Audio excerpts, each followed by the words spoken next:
اور اس کے ساتھ باتیں کی تھیں۔ وہ جتنی خوبصورت تھی اس سے بہت زیادہ دلیر بلکہ منہ زور اور منہ پھٹ تھی، لیکن میں نے یہ خاص طور پر دیکھا کہ وہ اچھے کردار والی لڑکی تھی۔ اس کی محبت اپنے جیسے ایک نوجوان سے ہوئی تو اس نے محبت کا حق ادا کر دیا۔ مجھے پتہ چلا کہ اس لڑکی نے تھانے دار کو پوری تفصیل سے سنایا کہ اس کی شادی کس طرح اس گھر میں ہوئی ہے۔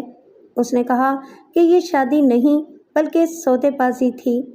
اس نے اپنے باپ کا لحاظ نہ کیا، اپنے سسر کا لحاظ نہ کیا اور اپنے خاوند کے متعلق اس نے کہا کہ اس شخص کے خلاف اس کے دل میں اتنی نفرت اور حقارت بھری ہوئی ہے کہ اس نے اگر مجھے آزاد نہ کیا تو میں اسے قتل کر دوں گی۔ پروین نے تھانے دار کو یہ بھی کہا کہ اس کے دوست کے خلاف مقدمہ چلائیں کہ وہ مجھے خاوند کے گھر سے بھگا کر لے گیا تھا۔ میں عدالت میں جا کر اپنے سسر کو اور اپنے خاوند کو اور اس پورے خاندان کو ننگا کر دوں گی۔ میں یہ بھی کہوں گی کہ سسر نے مجھ پر کئی بار دست درازی کی ہے اور مجھے بے شمار رقم دکھا کر کہتا تھا کہ میں اس کی درپردہ داشتہ بن جاؤں اور اس کے بیٹے کی بیوی بھی بنی رہوں۔ میں پروین کا پورا بیان نہیں سنا رہا۔ آپ سمجھتے ہی ہوں گے کہ پروین کا رویہ کیا تھا، اور ہندوستانی اور پاکستانی معاشرے میں ایسے کیس ہوتے ہی رہتے ہیں کہ سسر نے اپنی بہو کی عزت پر ہاتھ ڈالا۔ یہ صحیح نہ بھی ہو تو ایسا تو ہوتا ہی رہتا ہے کہ ایک لڑکی کو ایسے لڑکے کے ساتھ بیاہ دیا گیا جسے وہ بالکل ہی ناپسند کرتی تھی۔ سسرال جا کر ساس نے اسے تنگ کرنا شروع کر دیا اور ایک روز لڑکی نے یہ واویلا بپا کر دیا کہ اس کے سسر نے اس کی عزت پر ہاتھ ڈالا ہے۔ میں نے اتنی لمبی سروس کی ہے، میں ایسے کئی کیس سنا سکتا ہوں۔ میں اپنے علاقے کی ہی ایک بات سناتا ہوں۔ اس کے ساتھ میرا تعلق تھانے داروں والا نہیں، بلکہ یہ تعلق تھا کہ میرا گاؤں اس گاؤں کے قریب تھا اور میں دوسروں کی طرح تماشائی تھا۔ بات یوں ہوئی کہ گاؤں کا ایک لڑکا ایک دوسرے گاؤں سے ایک لڑکی کو بیاہ لایا۔ سب لوگ جانتے تھے کہ لڑکی بڑی ہی بد چلن اور منہ زور ہے۔ لڑکے کا باپ اچھا خاصا شریف آدمی تھا۔ شادی کے چوتھے یا 5ویں مہینے جب اس لڑکی کا خاوند فوج میں تھا، ایک روز گرمیوں کی دوپہر لڑکی گھر سے اس حالت میں نکلی کہ اس کے جسم پر صرف قمیض تھی۔ اس نے چلانا شروع کر دیا کہ وہ سوئی ہوئی تھی کہ اس کے سسر نے اس پر مجرمانہ حملہ کیا ہے۔ سارا گاؤں اکٹھا ہو گیا۔ اس کا سسر روتا ہوا باہر نکلا اور اس نے سب کو بتایا کہ یہ جھوٹ بول رہی ہے۔ اصل وجہ یہ ہے کہ یہ کہتی ہے کہ جب تک اس کا خاوند گھر نہیں آتا یہ اپنے ماں باپ کے گھر رہے گی۔ سسر اور ساس اس کا یہ مطالبہ نہیں مان رہے تھے۔ سارا گاؤں سسر کو انتہائی شریف آدمی سمجھتا تھا اور لڑکی کی شہرت سے بھی سب واقف تھے۔ گاؤں کے بزرگوں نے یہ فیصلہ دیا کہ اس لڑکی کو اس کے ماں باپ کے حوالے کر دو اور اس کے خاوند کو کہو کہ وہ اسے تحریری طلاق بھیج دے۔ گاؤں کے تمام لوگوں نے سسر کا ساتھ دیا۔ یہ تو ایک ایسا واقعہ ہے جس میں سب جانتے تھے کہ لڑکی بدمعاش ہے اور سسر اللہ کو یاد کرنے والا آدمی ہے۔ اگر کوئی لڑکی جس کے متعلق معلوم ہو کہ بد چلن نہیں، وہ اپنے سسر پر ایسا الزام تھوپ دے تو لوگ مان لیتے ہیں۔ پروین نے تھانے دار کو یہ بیان دیا اور بڑی جرأت سے یہ بھی کہا کہ وہ اپنے سسر پر جھوٹے الزام عائد کرے گی اور گواہ بھی پیش کر دے گی۔ اس کا سسر کیس کی پیروی کے لیے تھانے جاتا رہتا تھا۔ وہ ایک بار پھر تھانے گیا تو تھانے دار نے اسے بتایا کہ لڑکی یہ بیان دے رہی ہے اور وہ عدالت میں بھی یہی بیان دے گی۔ تھانے دار نے یہ بھی کہا کہ لڑکی اس لیے بھی بھڑکی ہوئی ہے کہ اس سودے بازی جیسی شادی کے نتیجے میں اس کا باپ قتل ہو گیا ہے اور وہ انتقاماً اپنے سسرال کی مٹی پلیت کر کے دم لے گی۔ دراصل پروین کو تھانے دار کی بھی ہمدردی اور حمایت حاصل ہو گئی تھی۔ تھانے دار ایک خاندانی مسلمان تھا۔ اس نے مجھے بتایا تھا کہ حرام کی اور ٹھیکیداری کی دولت اکٹھی کر کے یہ لوگ سمجھتے ہیں کہ انہیں ہر کسی کی بیٹی یا بہن کی قسمت اور عصمت کے ساتھ کھیلنے کا حق حاصل ہو گیا ہے۔ پروین کا سسر ڈر گیا، لیکن آدمی وہ بھی بڑا چالاک اور ہوشیار تھا۔ اس نے پروین کے دونوں بھائیوں مسعود اور نعیم کے ساتھ بات کی۔ بڑا بھائی مسعود تھا تو عقل والا لیکن شریفانہ زندگی گزارنے والا آدمی تھا۔ اس کے مقابلے میں چھوٹا بھائی نعیم، جس کے متعلق پہلے بتایا ہے کہ باکسر تھا، دنیا دار نوجوان تھا اور اگر وہ بدمعاش نہیں تھا تو بدمعاشوں کے منہ پھیرنے کے ڈھنگ جانتا۔